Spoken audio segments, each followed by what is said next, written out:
Hello అండి అందరికీ. మేమైతే ఉగాది రోజు టెంపుల్‌కొచ్చాము. ఇక్కడ కల్పవృక్ష నరసింహస్వామి సాలగ్రామ ఆలయం అని ఉంటదండి భద్రాచలంలో. మేమనే కాదు చుట్టుపక్కల విలేజ్ వాళ్ళందరూ వస్తారు. ఇక్కడ కోరిన కోరికలు తీర్చే నరసింహస్వామి కొలువై ఉన్నారు. చూడండి ఎంతమంది ముడుపులు కట్టారు. మా చిన్నోడికైతే మేము ఇక్కడే ఫుడ్ ప్రిపేర్ చేసుకొని వచ్చాము. రాగి జావ. ఎర్లీ మార్నింగ్ 7కే వచ్చేసామండి. హోమం కూడా జరిగింది.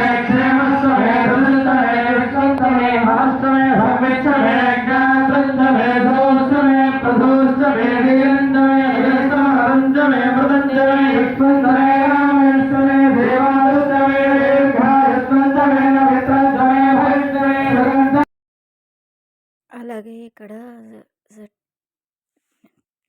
సుమన్ టీవీ యాంకర్ గారు గీతాంజలి గారు కలిశారు. చాలా సింపుల్గా, చాలా మర్యాదగా, మంచిగా మాట్లాడారండి. అనుకోకుండా కలిసాము. Thank you.